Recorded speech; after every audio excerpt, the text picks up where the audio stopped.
Yo voy a presentaros un caso clínico que vimos en nuestro servicio que hemos titulado duodenosis linfocítica. Se trata de una señora de 83 años, autónoma de base, que como antecedentes patológicos destacaba una fibrilación por la que iba anticoagulada, un hipertiroidismo autoinmune, un síndrome ansioso depresivo y una hipertensión por la que llevaba 2 fármacos antihipertensivos.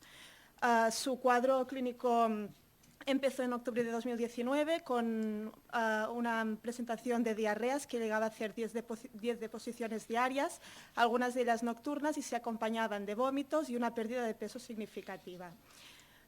En este contexto, consultó 2 veces en urgencias en una misma semana porque le afectaba mucho a su calidad de vida diaria, y en urgencias se le hizo una analítica en que el único hallazgo que se encontró fue una PCR un poquito elevada, se le hizo un estudio de heces que fue negativo y también una radiografía de abdomen que fue anodina.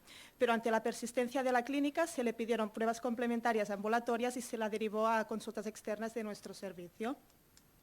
Las pruebas complementarias que se hicieron al cabo de unos meses era un estudio endoscópico alto y bajo, que se hizo el mismo día. En la colonoscopia lo único que se encontró fue una diverticulosis, un pequeño pólipo que se resecó, y se hicieron biopsias seriadas en las que no se encontró nada y tampoco infiltrado microscópico.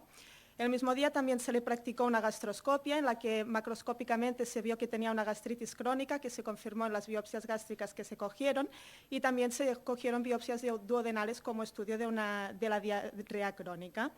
Lo que sorprendió es que en estas biopsias duodenales presentaba una linfocitosis intraepitelial severa que se acompañaba de atrofia de vellosidades, lo que dentro de la clasificación de March correspondería a un March 3C.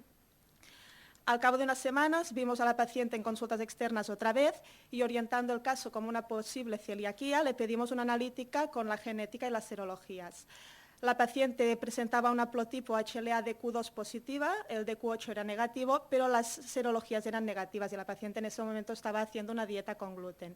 Igualmente, continuamos pensando que se podía tratar de una celiaquía y le recomendamos una dieta sin gluten. Pero la paciente no presentó una mejoría clínica, siguió con unas diarreas, unas 10-12 diarreas diarias y pérdida de peso significativa. Por eso ella misma volvió a consultar en urgencias porque continuaba con muy malestar y se le volvió a practicar una analítica.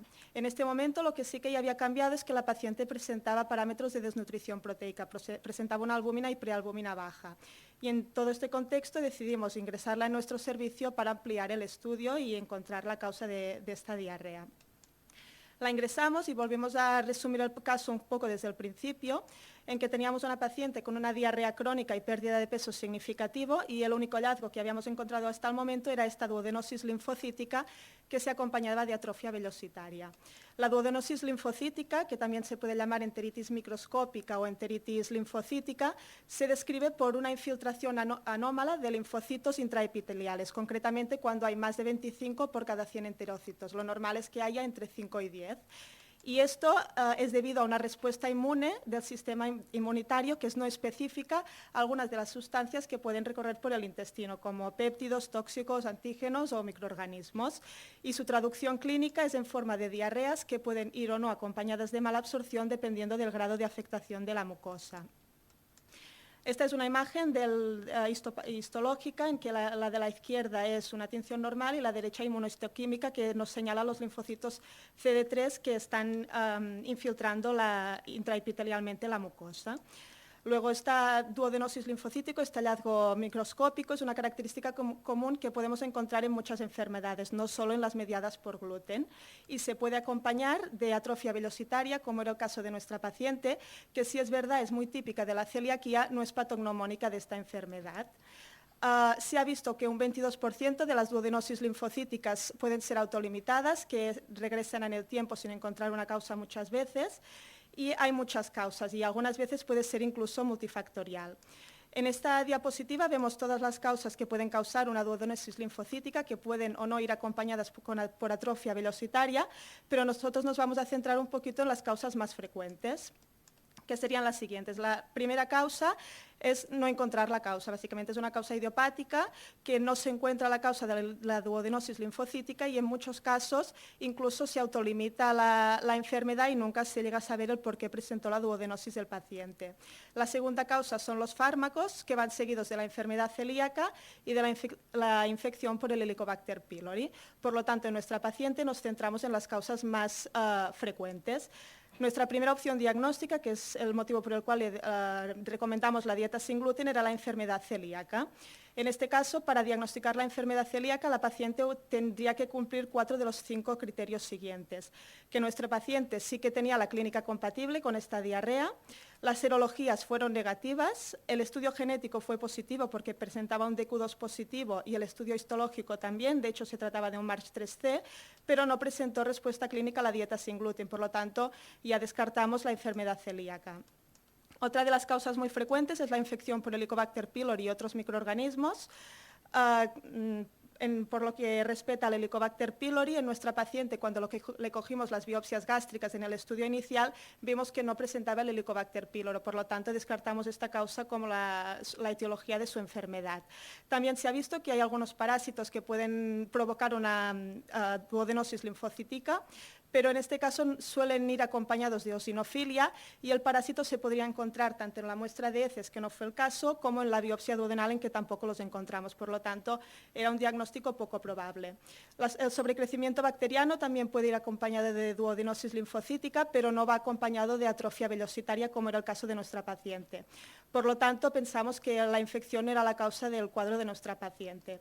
Por último, otra de las causas muy frecuentes que se encuentran de la duodenosis linfocítica son los fármacos. Por lo tanto, repasamos los fármacos que tomaba la paciente y los fármacos que pueden causar esta entidad.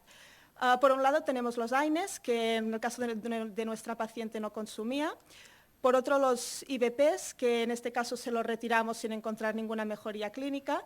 Y también hay otro fármaco muy típico que puede causar una linfocitosis intraepitelial, que es el olmesartán. Y repasando la historia clínica de nuestra paciente, justamente había iniciado este tratamiento hacía unos meses, justo 5 meses antes de empezar con la clínica de diarrea.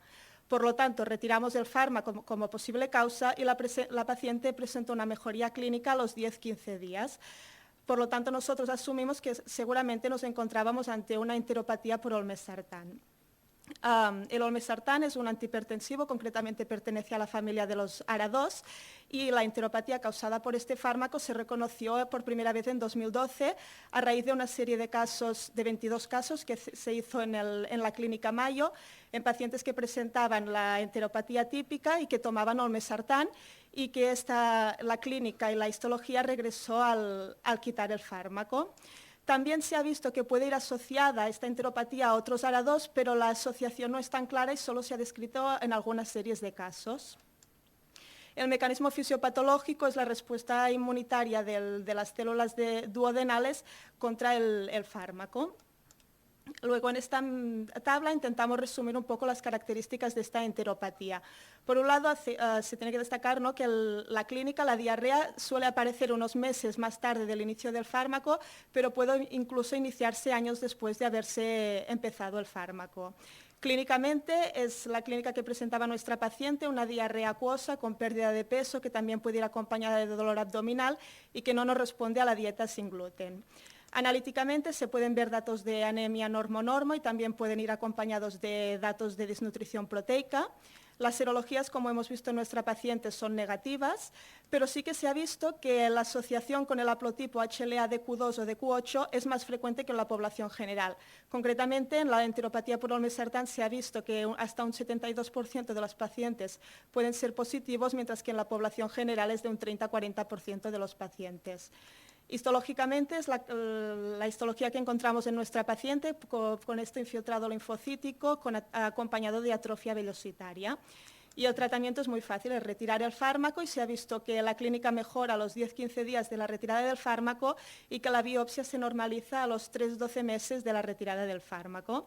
Por lo tanto, como conclusiones de este caso, cabría destacar que la linfocitosis intraepitelial, acompañada o no de atrofia velocitaria, es una característica muy común de la celiaquía, pero no es patognomónica de esta. Por lo tanto, cuando tenemos un paciente que no nos responde a la dieta sin gluten, tenemos que ir a buscar otras causas. Una de las causas que tenemos que sospechar siempre es del olmesartán, que puede causar esta diarrea crónica que puede ser grave y que para solucionarlo lo que se tiene que hacer es quitar el fármaco. Otra característica que he comentado antes es que la incidencia de HLA de Q2 o de Q8 es más frecuente en los pacientes que presentan enteropatía por olmesartán respecto a la población normal, y eso quizás nos traduzca que estos pacientes pueden tener una susceptibilidad genética. Y por último, pensar ante un paciente que presenta diarrea crónica y que lleva tratamiento con olmesartán, iniciado hace unos meses o incluso unos años antes, que siempre tenemos que pensar que el olmesartán puede ser la causa de su cuadro y probar de quitarlo o cambiarlo por otro antihipertensivo, y así quizás nos ahorraríamos pruebas más invasivas para el diagnóstico. Y eso es todo.